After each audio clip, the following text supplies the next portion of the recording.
Salve, galera! Bem-vindos ao Se Liga, eu sou a professora Renata Esteves e eu queria que você pensasse agora em dois cantores dos anos 80, o Cazuza e o Renato Russo. Com qual dos dois você mais se identifica? E o que isso tem a ver com o pensamento do Nietzsche? Prometo para vocês que até o fim da aula eu explico. Se liga! Pretendo trazer então aqui um filósofo bastante difícil, bastante controverso, que é o Nietzsche. A ideia é apresentar os conceitos fundamentais para que você mobilize e consiga ter uma leitura adequada das obras dele, que eu já vou avisando, são bastante complexas, porque ele escreve de uma forma muito diversa e porque ele traz aí vários conceitos muito diferentes do que a gente está acostumado. A filosofia do Nietzsche é conhecida como filosofia do martelo. É uma expressão que ele usa no Crepúsculo dos Ídolos. E a ideia é justamente isso, martelar, destruir. Destruir tudo aquilo que já está muito bem constituído, muito bem construído. Todas aquelas ideias e valores que estão enraizados na gente. Então, por isso que eu vou pedir fôlego para vocês.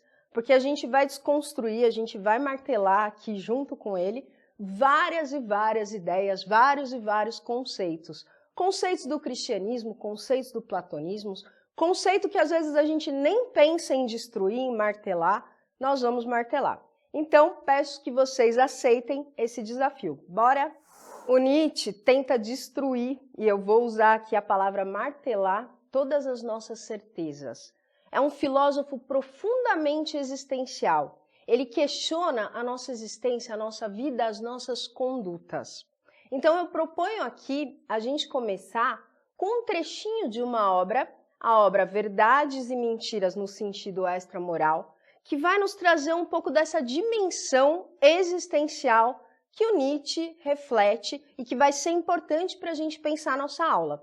Queria que vocês prestassem bastante atenção no sentido desse trecho e no sentimento que ele vai despertar em você. Em algum remoto rincão do sistema solar cintilante em que se derramam sem número de sistemas solares, havia uma vez um astro em que animais inteligentes inventaram o conhecimento.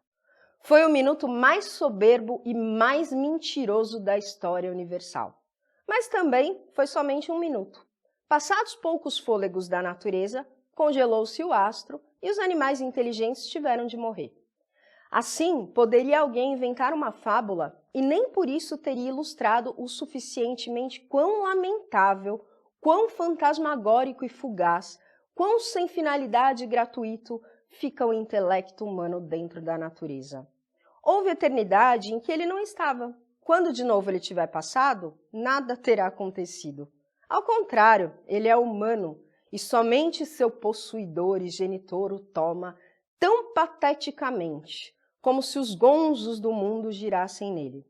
Mas se pudéssemos entender-nos com a mosca, perceberíamos então que também ela boia no ar e sente em si o centro voante desse mundo.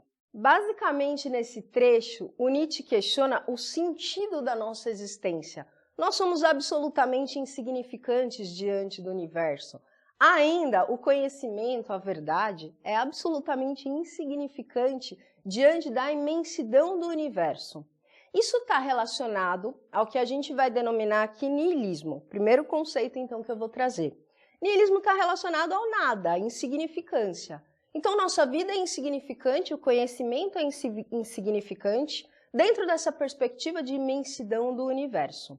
No entanto, nós vamos compreender várias formas de niilismo. Então, o Nietzsche opera com esse conceito de niilismo, que é o que a gente vai começar, porque eu quero que gere esse sentimento de crise existencial em vocês, de dor existencial, para depois a gente entender quais são as formas de niilismo que ele pensa. Mas vamos começar. Esse niilismo, essa falta de significância, ela gera em você uma dor ou ela gera em você certa alegria, certa sensação de liberdade? O Nietzsche, então, foi um influente pensador alemão que nasceu em 1844 e faleceu em 1900, já com transtornos mentais. Dizem até as más línguas que ele teria sífilis.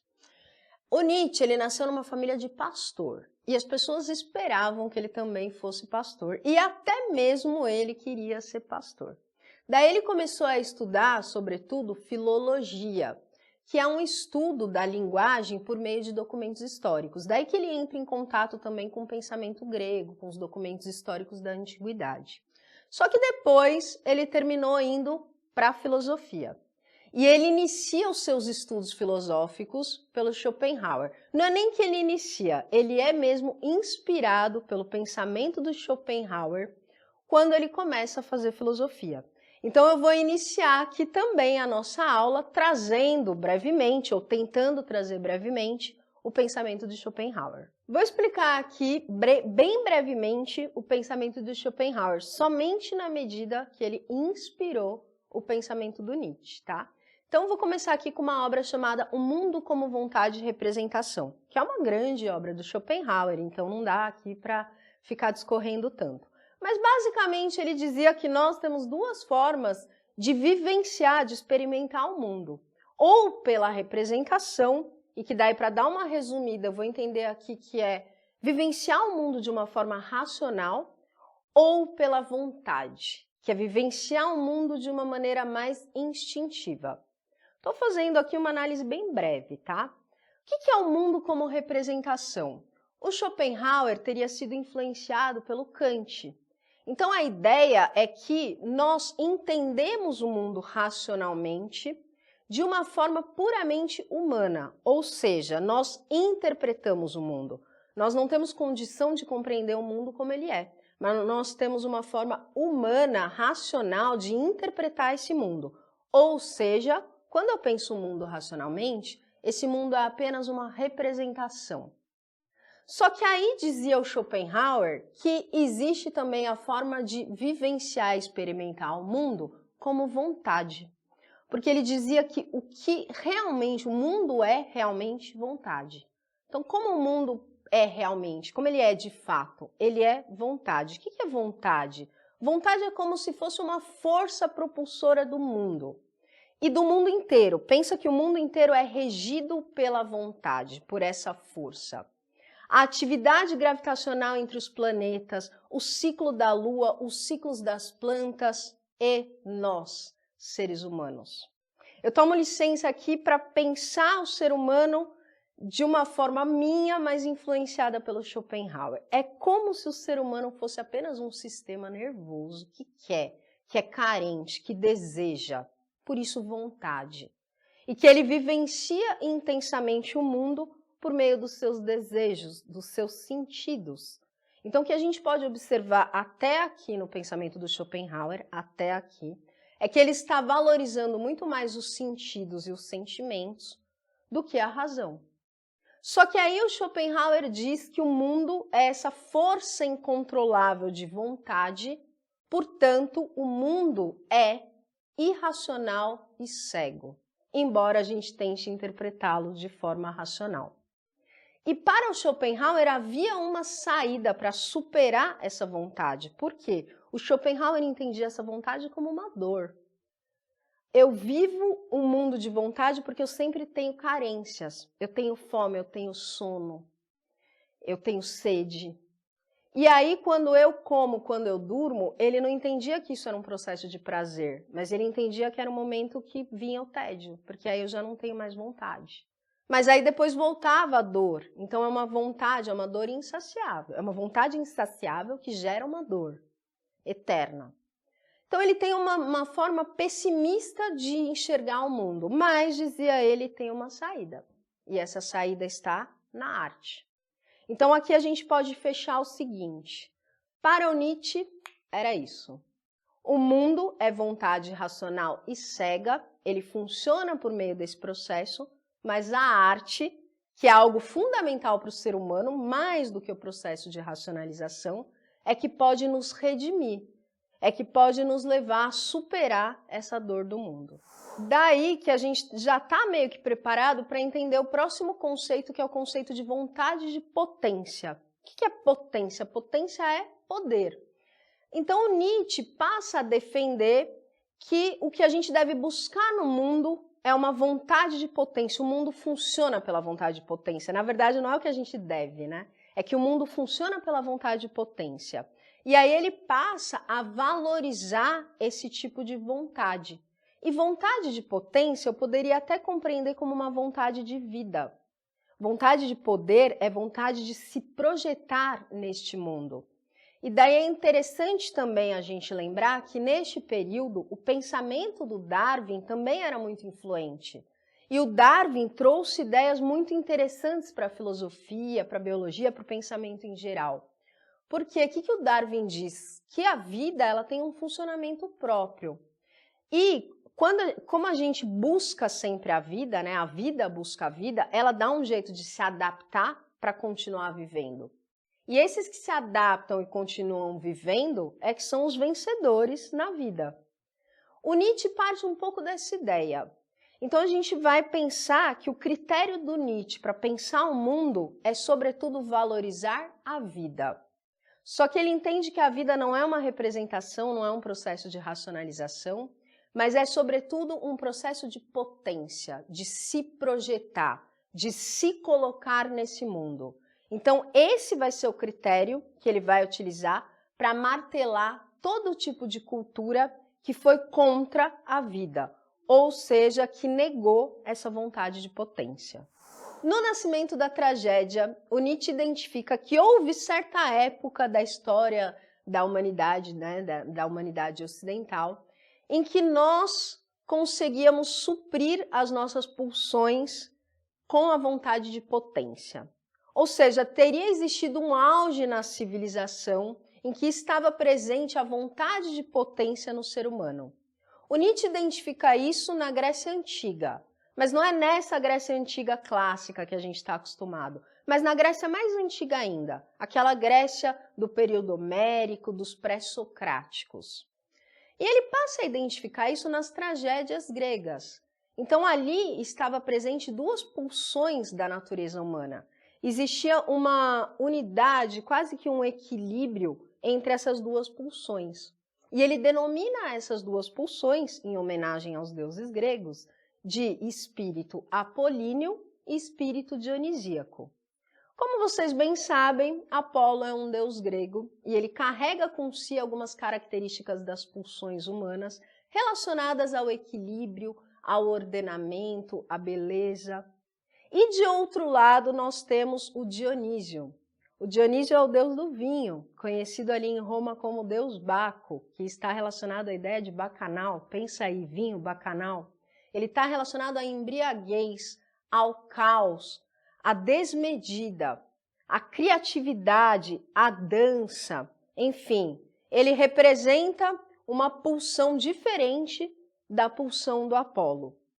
Só que diz o Nietzsche que em determinado momento a tragédia grega passou a desvalorizar cada vez mais essa pulsão de natureza dionisíaca, essa alegria, essa desmedida, e passou a valorizar demais aquela pulsão apolínea, de razão, de medida. E ele consegue identificar isso sobretudo na tragédia do Eurípides. Então, se a gente vê, por exemplo, a Medeia, para quem conhece a tragédia grega, ela passa a operar mais com argumentações do que com sentimentos. Ela tem uma função do coro, por exemplo, né, da música, com menos espaço. E aí o Nietzsche diz que a sociedade ocidental começa aí a sua decadência. A sociedade ocidental começa a adoecer aí. E quem adoeceu, sobretudo, essa sociedade? Sócrates. Para o Nietzsche foi Sócrates, o responsável por valorizar demais essa pulsão apolínea e desvalorizar a pulsão da alegria, que é a pulsão dionisíaca. Só que a vida, a vontade de potência, ela é muito representada por essa pulsão dionisíaca. O Sócrates estava obcecado em ordenar o mundo, em pensar o mundo e a alma de forma aperfeiçoada. E a partir daí, depois com Platão, depois com o cristianismo, é que a gente tem a decadência da humanidade, segundo a perspectiva do Nietzsche. Então vamos iniciar a nossa primeira martelada em 3 pensamentos de uma vez só. no pensamento socrático, platônico, cristão. Cabe aqui explicar que por que o Nietzsche vai martelar esses pensamentos? Porque que para ele esse pensamento representa a decadência da humanidade, justamente porque são pensamentos que negam a vida e negam a potência da vida. Começa com o Sócrates valorizando demais esse espírito apolíneo, como se existisse uma única verdade e como se a gente conseguisse alcançar essa única verdade e por meio, sobretudo, da inibição dos nossos instintos.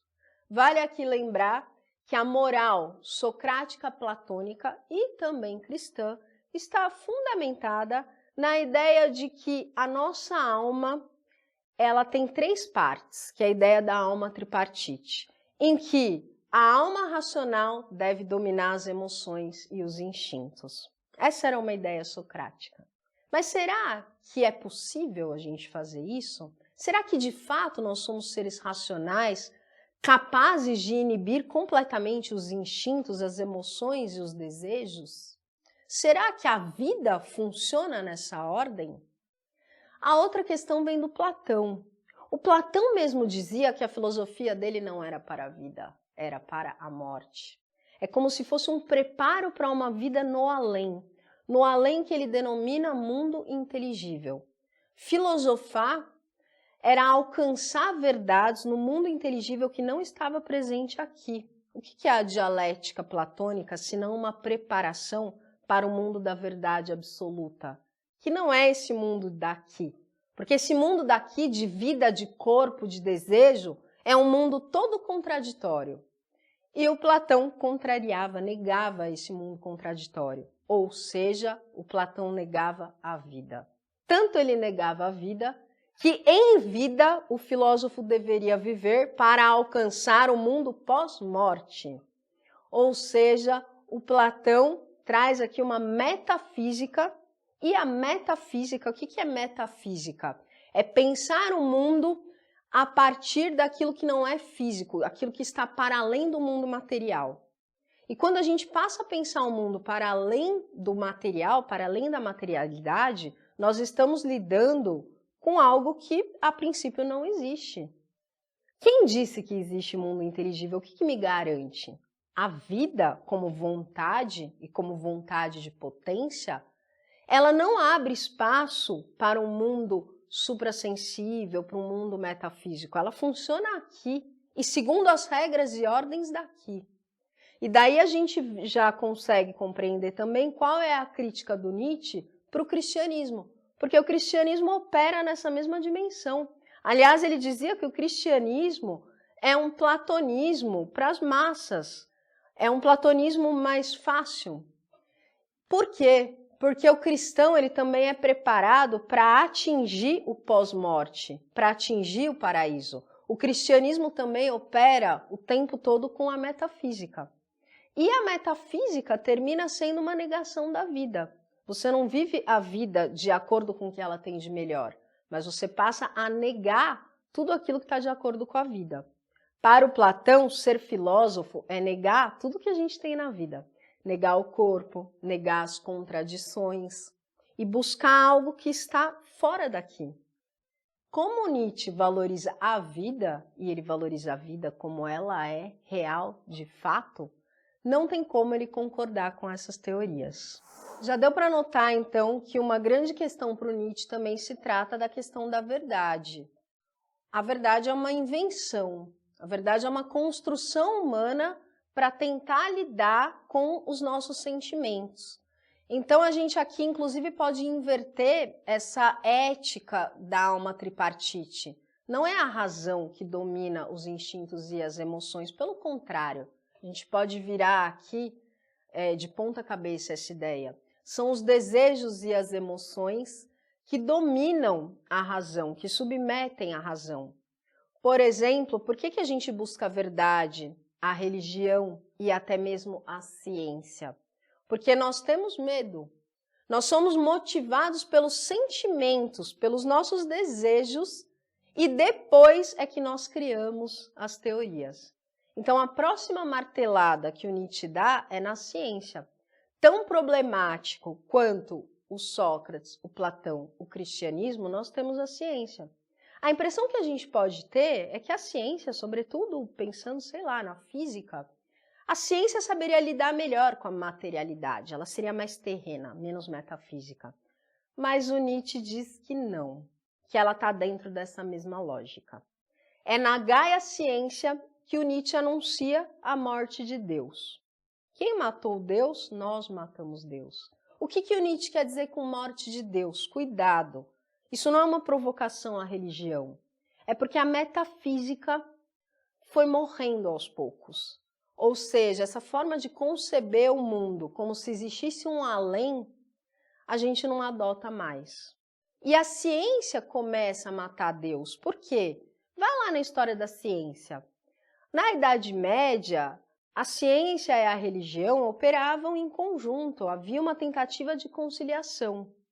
Mas aí depois, na modernidade, o Galileu, Copérnico, Newton, esses físicos, eles começam a operar de forma separada de Deus, ou seja, para eu poder compreender as regras e as leis dos fenômenos da natureza, eu não preciso recorrer à religião, eu não preciso recorrer à filosofia, eu não preciso recorrer à metafísica.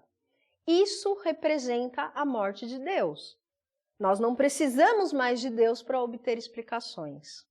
Porém, para o Nietzsche, a ciência passa a ocupar esse trono que antes era de Deus. E ela passa a ser compreendida como uma verdade absoluta que vai nos salvar. De novo, é o medo que nos move. E como já não tem mais Deus, a gente coloca outro lugar no trono, que seria a ciência. O Nietzsche, então, faz a contraposição a esse mundo que busca a verdade, a metafísica, ao mundo da vontade da potência, que é aceitar a vida simplesmente como ela é, com seus altos e baixos, com seus problemas. E para ele, o verdadeiro homem que ainda está por vir iria superar tanto a morte de Deus quanto o fato de que a ciência não pode ocupar esse trono. Ele chama este homem de Übermensch, que aqui muitas vezes é traduzido como super-homem. Super-homem termina sendo uma tradução um pouco problemática, primeiro porque a gente tem a questão do super-homem como um super-herói, e isso pode confundir as pessoas, a ideia não é pensar que é um super-herói da Marvel, e também porque super-homem traz a ideia de superação. E quando a gente pensa na ideia de superação, volta a ser platônico. Para o platônico, a gente sai de um mundo contraditório, de um mundo de ilusão, em direção ao mundo da verdade. É uma linha ascendente. Para o cristianismo também. Nós somos pecadores e nós vamos nos redimindo do nosso pecado até a gente chegar no paraíso. Então esse é um pensamento metafísico e que a ciência, principalmente pela via do positivismo, também segue esse caminho de linearidade, de superação. Então a gente não pode entender que esse homem é aquele que supera, como se estivesse nessa linha em ascensão, mas um homem que vai além, ir além no caminho reto mesmo, E o que é ir além? É aceitar o mundo como ele é amar o mundo com tudo que ele tem de bom e com tudo que ele tem de ruim, porque afinal o mundo é contraditório.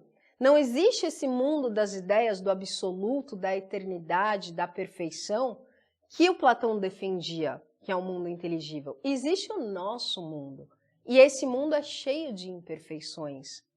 E o Übermensch, que é o além-homem, ele sabe lidar com esse mundo de imperfeições, sem precisar colocar algo no lugar. A maneira com que o Nietzsche defende que a gente deve encarar a vida, ou seja, que postura nós devemos tomar para encarar essa vida que é cheia de contradições, que é cheia de desejos e sentimentos, que o inconsciente prevalece sobre o consciente, é por meio da tragédia. Sim, ele estava se referindo àquela tragédia anterior ao Eurípides, que estava presente às pulsões da natureza apolínea e de natureza dionisíaca. E isso ele vai chamar de pessimismo trágico. Pessimismo por quê? Vamos voltar para aquele trecho que eu trouxe no começo da aula, de que a vida não faz sentido nenhum, que o ser humano é insignificante e que o conhecimento humano é mais insignificante ainda, é uma invenção que não faz sentido nenhum. O pessimista trágico, ele compreende que a vida não tem sentido, mas ele aceita isso e ele consegue encarar e enfrentar isso. Ele é o Übermensch, ele é o além-homem. O pessimista trágico é o além-homem. E aí a gente vai voltar de novo para o começo da aula, para o Cazuza. Porque eu identifico no Cazuza esse além-homem. O Cazuza encarou a vida com amor, amando tanto a vida quanto a morte. Porque percebam, Platão e cristianismo, ao mesmo tempo que negam a vida, porque diz que a gente deve viver de acordo com o além, com os valores metafísicos, eles também negam a morte. Porque para eles a morte não existe. O nosso espírito, ele passa a viver em outra realidade. Então nega a vida e nega a morte. Por quê? Porque a vida é contraditória. Vida é morte. E aceitar o mundo como ele é aceitar justamente essas contradições. Se a gente for analisar o pensamento do Cazuza, até o último momento, ele abraçou a vida, ele abraçou a morte, ele abraçou a doença e ele vivenciou isso com muita alegria, com muita dança. A gente poderia, sim, chamar isso de um pessimismo trágico. Por outro lado, nós temos uma outra forma de pessimismo que o Nietzsche denomina pessimismo romântico. E ele identifica lá no Schopenhauer. Sim, ele rompe com o Schopenhauer. Primeiro ele vê o Schopenhauer e fala, interessante, mas depois ele vê que não é bem assim, porque o Schopenhauer também nega a vida. O Schopenhauer defendia que uma das formas da gente se livrar da vontade, e ele via a vontade como dor, ou seja, algo que eu devo negar, era a ascese espiritual. Ou seja, algumas práticas de elevação espiritual que são contrárias à vida. Práticas que muitas vezes a gente vê no cristianismo. O jejum, a disciplina, aquilo que de alguma maneira limita os nossos sentidos, limita os nossos desejos e sentimentos, os nossos instintos. Então, esse pessimista romântico, eu identificaria mais no Renato Russo. O Renato Russo tem uma forma pessimista de enxergar o mundo, só que é um pessimismo que não tem tanta solução, que não tem o que fazer. O mundo é ruim por si só. E o que a gente pode fazer diante disso? Se não fugir desse mundo. Tem um processo de fuga. Esse processo de fuga a gente vai ver no Platão, a gente vai ver no Schopenhauer, a gente vai ver, inclusive, no Renato Russo. Esse pessimismo não é uma aceitação de que a vida não faz sentido. Se a vida não faz sentido, não tenho o que fazer. Eu preciso negar essa vida. O pessimismo romântico é a negação da vida. O pessimismo trágico é a afirmação da vida, com todos os problemas que ela traz. A partir daí, acho que a gente já está preparado para entender um outro conceito fundamental que o Nietzsche opera diversas vezes em sua obra, que é o conceito de niilismo. Só que o niilismo, para ele, possui vários significados, então ele vai tratar desse niilismo de formas diferentes. E aí eu peço para vocês voltarem para o começo da aula, que foi quando eu trouxe o trecho. Aquele trecho que era para te causar uma certa angústia existencial. O que você sentiu naquele momento? Você sentiu dor ou você sentiu alívio? Então, quais são os tipos de niilismo que o Nietzsche opera? Para ele existe um niilismo que ele denomina niilismo passivo, que eu consigo identificar um pouco naquela postura do Renato Russo, sabe? Tipo, o mundo não faz sentido nenhum, não tem significado e não tem o que a gente fazer. Talvez a gente devesse fugir se suicidando, né? Mas não tem o que fazer, não tem esperança. Existe um outro tipo de niilismo que seria o niilismo negativo. É aquele que nega a insignificância. Então é assim, esse mundo não tem significado, mas tem outro mundo que tem significado. Quem vai fazer isso? Platão. Esse mundo não tem significado porque é um mundo sensível, mas o mundo inteligível tem significado. E o cristianismo? Esse mundo não tem significado porque é um mundo de pecador, mas existe o paraíso que é o mundo do significado. Então esse é o negativo. E por fim, a gente tem o reativo, que é o niilismo da ciência, que diz, tá, o mundo não tem significado, mas por meio da ciência eu posso alcançar um significado, ou seja, é possível haver um progresso da humanidade. Isso está presente, sobretudo, no pensamento positivista. O mundo não faz sentido, mas a razão e a ciência conseguem trazer um progresso para a humanidade, conseguem salvar a humanidade. Para o Nietzsche, todos esses niilismos são problemáticos. É você viver em função do nada. E quem vive em função do nada nega a vida, nega a potência da vida. E aí ele defende, por fim, um niilismo que nós iremos denominar niilismo ativo, que é entender que, de fato, o mundo não tem significado nenhum, a verdade não existe dessa maneira como a gente acha que existe, a verdade não vai nos salvar, mas eu vou amar este mundo do jeito que ele é, com tudo que ele traz. Daí que eu consigo identificar a postura do Cazuza. Se vocês observarem, o Cazuza, ele aceitou a morte da mesma maneira com que ele abraçou a vida, e ele viveu a vida intensamente, ele viveu todos os seus desejos, ele procurou compreender a vida muito mais pelos sentidos, ou pelos sentimentos, ou pelos instintos, do que pela razão. Mas dessa mesma forma, ele aceitou a morte. Em nenhum momento ele disse, por exemplo, que devia ter feito diferente ou que deveria mudar. Nos últimos momentos de sua vida ele poderia ter falado, eu vou tomar outra atitude diante da minha vida. Não, ele abraçou a morte com a mesma alegria com que ele abraçou a vida. Então a gente pode entrar também aqui em outro conceito bem difícil, controverso, que vocês vão ver várias interpretações, mas eu vou tentar aqui trazer uma noção, que é finalmente a ética do Nietzsche. Como devemos conduzir a vida então, né? Qual que é o espírito que ele defende? Isso a gente pode encontrar no conceito de eterno retorno. Então a ideia do Nietzsche é viva como se a sua vida, aquilo que você estivesse fazendo, fosse se repetir eternamente, como se a vida fosse um eterno retorno. Aí eu pergunto para vocês, o que você está fazendo agora? Se isso se repetisse eternamente, ok? Se você disser para mim que ok, então você está levando a sua vida da forma como você deveria viver. Mas vamos tentar compreender um pouquinho desse conceito difícil. Para o Nietzsche, o mundo ele funciona como um eterno retorno. Mas como assim? Por que ele está dizendo isso? Porque ele está se contrapondo àquela ideia de linearidade, de superação.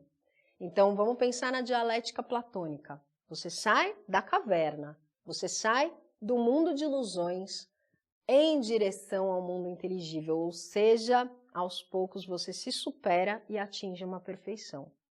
Assim também funciona no cristianismo. Então, vou me redimindo dos meus pecados até eu me tornar uma pessoa mais pura, uma pessoa melhor e me superar. Só que o mundo ele não funciona assim. O mundo é circular. O que isso quer dizer? Que ele tem altos e baixos. E essa perfeição, ela nunca vai chegar. Então, nós não devemos viver nem de acordo com o nosso passado, vivendo a culpa, nos arrependendo daquilo que a gente fez, e nem viver de acordo com o futuro. Então, eu vou fazer agora tal coisa para me redimir. Não, nós devemos viver o presente. Então, o eterno retorno está relacionado com uma ética do presente. O que eu estou fazendo agora vale a pena? E daí eu entro de novo no Cazuza.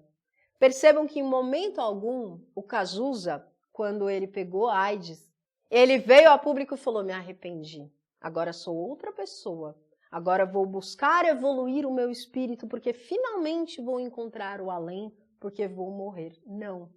Ele continuou fazendo o que ele fazia, ele continuou fazendo o que ele gostava, ele continuou afirmando todas as atitudes que ele tinha. Acho que se a gente perguntasse para o Cazuza, Cazuza, você faria tudo novamente? Mesmo com toda a tragédia que aconteceu? Eu entendo que conforme a postura dele, ele diria sim, faria tudo novamente. O eterno retorno é uma forma ética de compreender o mundo que supera essa ideia, essa divisão entre o céu e a terra. Até mesmo quando Nietzsche retoma os gregos antigos para pensar que aquilo era o auge da cultura ocidental, ele estava se referindo também a essa ideia. Entre os pré-socráticos não existia exatamente uma divisão entre o céu e a terra. Então, o eterno retorno, ele muda a forma como a gente encara o mundo. Não existe certo e errado, céu e terra, não existe superação. As coisas estão em círculo. Daí também que o Nietzsche defende muito mais o pensamento do Heráclito, que é um pensamento de movimento, de contradição, que as coisas são e não são ao mesmo tempo, em detrimento daquele pensamento do Parmênides, que visa uma verdade única e que opera por meio da lógica racional. Então, para quem entende de filosofia, é importante compreender aqui também que ele está defendendo muito mais o mundo do movimento, o mundo do Heráclito, do que aquele mundo da unicidade do Parmênides, que está presente, sobretudo, no conceito de mundo das ideias do Platão. E aí a gente pode ver, então, que o eterno retorno está relacionado também ao conceito de amor fati, que é amar a vida como ela é, amar aos fatos. E a vida é cheia de contradições. Ela é e ela não é. O eterno retorno também nos traz a ideia de elevação da potência da vida. Porque pensa assim, o que eu estou fazendo agora, neste momento, está relacionado ao que eu estou vivendo, é vida. Eu não estou operando aqui com o metafísico, com o além do material. E se isso vai retornar várias vezes, então eu tenho elementos da vida retornando várias vezes. Ou seja, nós temos aqui uma ideia de potencialização da vida. É assim que o Nietzsche entende a ética, uma forma mais interessante de condução da vida. Mas presta atenção, ele não está dizendo aqui que essa é a forma correta, mas ele está usando outra perspectiva. Ele está dizendo, se não existe verdade, eu posso olhar outras perspectivas. Então a gente pode aqui entrar numa das obras mais interessantes do Nietzsche, que é a genealogia da moral. O que ele propõe aqui? Desnaturalizar a moral. Muitas vezes pensou-se que a moral era uma ideia universal. O Kant mesmo defendia essa ideia. O cristianismo também. O que é bom, todo mundo defende que é isso que é bom, e o que é mal é mal. E o Nietzsche diz, será que a moral, por ser algo humano, não possui uma história? E é na genealogia que ele pretende analisar a história dessa moral. Por que que hoje nós consideramos alguns valores como corretos e não outros? Para ele não é algo universal, é uma construção do ser humano. E como ele entendia que a nossa cultura é doente, porque ela nega a vida, ela é contrária à vida, ela valoriza muito mais o além, algo que não existe, então ele propõe identificar da onde surgiu essa valorização do além. Da onde, quem começou a dizer que os valores certos eram os platônicos, socráticos, cristãos? Da onde que surgiu a ideia de que o sofrimento e a miséria são valores que devem ser exaltados, já que eles vão contra a vida? Então ele faz uma análise histórica de onde teria surgido isso. E ele identifica de novo ali na Grécia, nos tempos homéricos. Ele diz que na Grécia, nos tempos homéricos, começou a existir o conceito de bom. E quem inventou o conceito de bom como um meio de autoafirmação e autovalorização foram os guerreiros. E eles disseram, nós somos bons, porque nós somos belos, nós somos fortes, nós vencemos os desafios que a vida traz.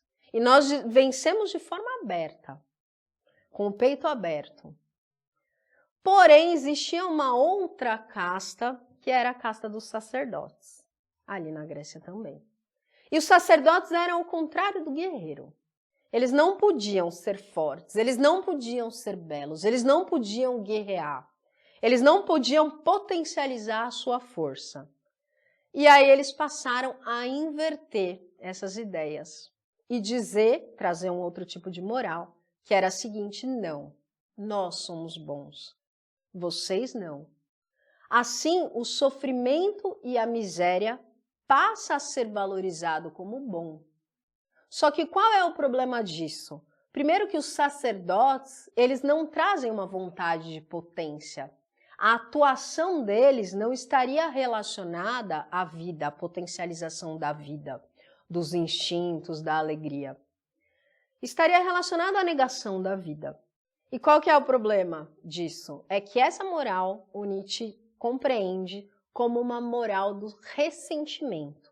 Eles não inventaram uma moral, entendeu? Nós, sacerdotes, é que agora somos maravilhosos. Não. Nós somos maravilhosos porque nós não somos vocês. Então, eles negam. Isso é moral do ressentimento. Eu não crio nada de novo. Né? A potência está relacionada à criatividade, à autoafirmação. Eu apenas nego. Eu não sou o que você é e por isso é que eu sou bom. Então, a gente tem nessa moral o ódio e também um desejo de vingança. E muitas vezes esse desejo de vingança está escondido na metafísica, às vezes na religião. Olha, quando a gente for para o céu, você que está se dando bem aqui, lá você vai se dar mal. Então a gente tem aqui esse desejo de vingança. Cuidado! O Nietzsche não está falando do sacerdote e do guerreiro, e da pessoa que é forte, da pessoa que é fraca e da pessoa que é miserável. Ele está falando de atitudes. Qual que é o problema de valorizar a moral do ressentimento do sacerdote? É que nós passamos a valorizar em nós mesmos tudo aquilo que a gente tem de fraco, de miserável, de sofrido, tudo aquilo que não se projeta para a vida. Some a nossa vontade de potência. Agora, quando eu entendo que a moral está no que é forte, no que é belo, no que é bom, eu procuro dentro de mim potencializar isso que eu tenho. Então, para o Nietzsche, é exatamente esse o perigo, da gente querer valorizar aquilo que de fato não potencializa a vida, aquilo que nega a vida. E aí eu poderia dizer que a civilização é decadente e a civilização está doente justamente porque ela não se projeta para a vida. Ela não está de acordo com os valores da vida. Então nós podemos operar já com outro conceito de Nietzsche, que é quando ele fala da moral do senhor e da moral do escravo. Então, como eu já falei, eu não estou falando de senhor e de escravo, eu não estou trazendo aqui classes sociais, estamentos, não é essa a questão é de atitude. A moral do senhor é essa moral do guerreiro, é uma moral de autoafirmação, de autovalorização e que permite a projeção da vida, aonde está presente a vontade de potência. E, por outro lado, eu tenho a moral do escravo, que seria justamente essa moral do ressentido. Essa moral movida pelo ódio e pelo desejo de vingança. Então, na realidade, o que Nietzsche está defendendo aqui é que a nossa moral, ela está completamente trocada, ela está invertida. E aí ele defende a transvaloração dos valores. O que é uma transvaloração dos valores? É transformar esses valores. Esses valores que nós já estabelecemos como certo, mas que eles por si só já são invertidos. Então agora o que a gente vai fazer é meio que desinverter.